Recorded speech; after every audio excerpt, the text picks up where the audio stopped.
Every computer program takes in user inputs and print out output. You can use the print function to see data stored in the computer. The print function helps you to see data stored in the computer, and you can also use the input function to input data into your computer. Data can be entered or viewed through a file, a browser, or a computer terminal. The example in this video uses the input and print function, which print data through the computer terminal only. You can check out my File.io video to see ways of reading and writing data to the computer using file. In this example, we use the computer terminal only. So let's talk about printing out data. To use the print command, you type print in a parenthesis and you put in whatever variable you want. You can put in a string. For in this example, I'm just going to do hello world. When I run this code, it's going to print out hello world. I can also print out variables. Say I have a variable called age and I'm storing 90 in it. I have another variable. I'm going to call that name, and I'm going to store a string that has the name Emmanuel in it. To print out any of this variable, I can just do print age. Let me comment out this. So I have a variable age and name, and then I did print age. So when I run this code, it's going to print out the age 90. So I can also print out the variable name. So when I print the variable name, I'm going to clear this screen and then print out, it's going to print out Emmanuel. I can mix variables together in one print statement. Now I have print name. I can just put in a comma here and say age. So it's going to print out the name and the age. Let me clear the screen and run it again. So it's going to print out the name and the age, that is Emmanuel and 90. You'll note that I have a comma in between each of the variable. If I don't put that comma, it's going to throw an error. So you can also print out a string with any of the variables. So let's say, for instance, I can say my name is, I'm going to put a comma here and say name, put a comma. I want to put in another variable is name. I am putting a comma here, age, putting a comma here, years old. So I'm mixing the strings and these variables, and it's going to, put them all together. So it's going to write my name is Emmanuel. I am, so I'm going to put space here. I am age, that is 90 years old. So let me clear the screen and run this code, and you will see that is what it's going to do. You are mixing together strings and variables in one print statement. There are more advanced ways of printing strings and variables together with the print command. You can go to the string lectures in our video to see how these are done. So the print function print out data from the computer out into the terminal, but to get data into the computer through the terminal, you would have to use the input command. The input command. Let me comment out these and let's use the input command. The input command or function takes in whatever you type from your keyboard into a variable on your computer. The input variable is stored as a string. You put in the command input. Let's say I want to take my first name. I'll say enter your first name. Okay. And then I'm going to store that whatever I enter here, I'm going to store it into the variable first name. So this takes in whatever I type in on my keyboard, and it stores it in first name. When you run the code, the input function will pause the program and will not let you proceed until the user enters a value. Now let's try to run the code. Let me clean up this page and run the code. Now it's going to ask me, it's going to give me this description: enter your first name. I'm trying to enter my name right here, but because I'm using Visual Studio Code, it's not going to let me do it because the terminal that is running right now is a read-only terminal, and so I cannot enter it. I have to look for another way to do it. So you can come right here to terminal, or you can come to terminal and say new terminal. It's going to open up a terminal for you. It's going to open up something like this. Then you can type in the command to run the Python file itself. To run this file, you say Python inputs. So this is the name of the file. I type it in, so it says enter your file because it's actually running this, and then I can enter whatever thing I want to enter. So it's not showing anything right now because I'm not printing anything, but it has stored Emmanuel inside first name. So I can come down and say print first name. So let's run the code again on the terminal. Inputs print.py. I run it. It says enter your first name. I say Emmanuel. It's going to print Emmanuel. I can say hello. Let me clear the screen. CLS is to clear the screen. And then I run it again. Python. So this is the name of the file. Python, then the name of the file you're running. You can see this is the name of the file, and that's the file I'm running right here.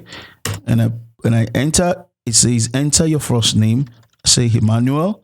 And when I press enter, it says hello, Emmanuel. I would rather prefer not to type this, to just use the code runner to run my code, so that it's going to run here, and then I can put in my variable, whatever thing I want to type. So to do that, of course, you can see right here, I tried it and it's not allowing me to proceed. So I'm just going to terminate this code. You can right click on your terminal and say stop code run. If you can't find that, just press Ctrl Alt M to stop this code that is running. If you leave it this way, let me run it again. If you leave it this way and you try to run again, it's going to show you code is already running. So you have to terminate that code. Stop code run. So let me clear the screen right now.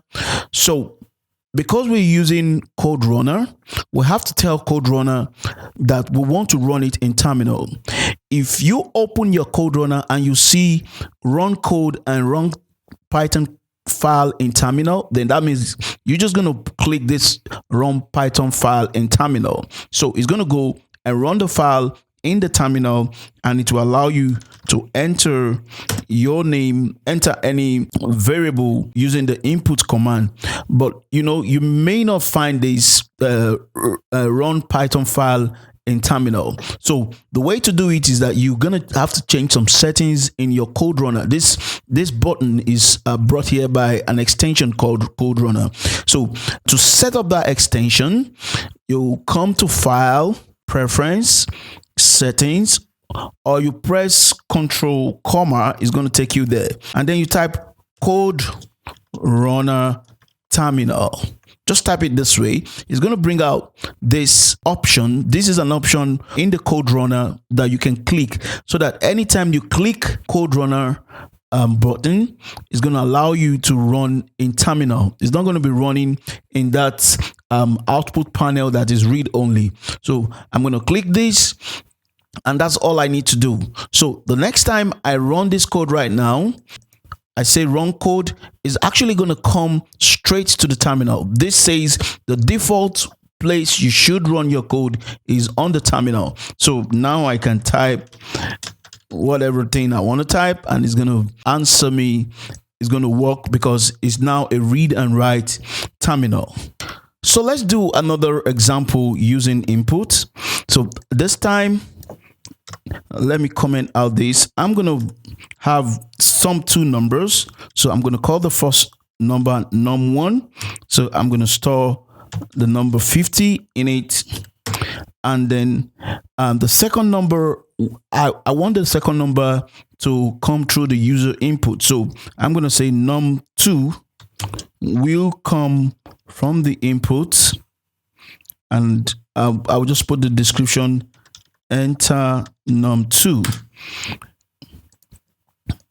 Let me clear the screen and run this code. So it's going to say enter num2. Already num1 has a value. Okay, let me just enter num2. I would want to do a printout first so that you will see. I'm trying to make it generate an error, and I'm going to tell you why I want that error to be generated. So I'm breaking out of this code right now. So I'm going to do a print. I'm going to print out a sum of num1 and num2, comma, is num1 plus num2. So if I put 50 here and it says enter num2 and I put 40 here, it should return 90, right? Okay, let's give it a try. So it says it already knows num1 as 50. So num2, I'm going to put 40 and enter. You see, there is an error. It's not going to work. The reason is you can see the error here. It says unsupported operand type for the plus sign, which is integer and string. If you remember, I told you that the input function is seen as a string. So when I entered 40, it's seeing the 40 as a string.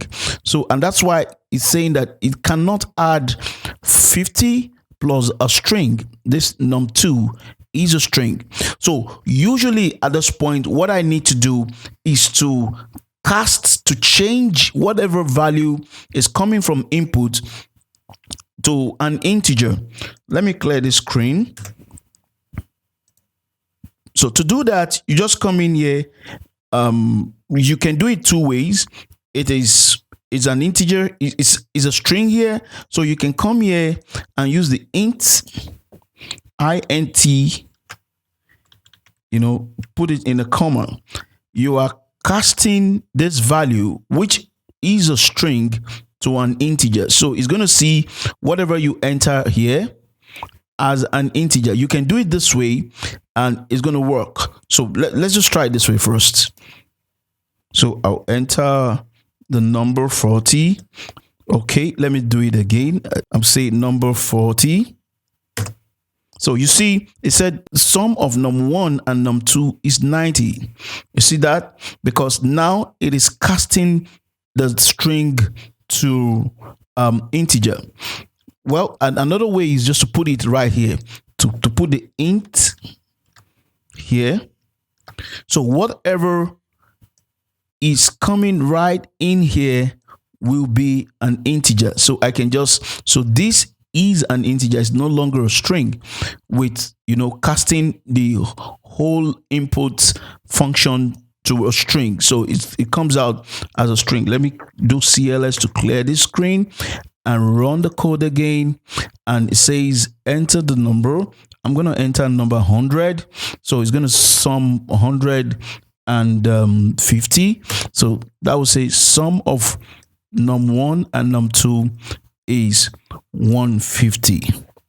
So in this lecture, we talked about the input function that takes in keyboard inputs, and then we talk about the prints that also print out data to the computer terminal.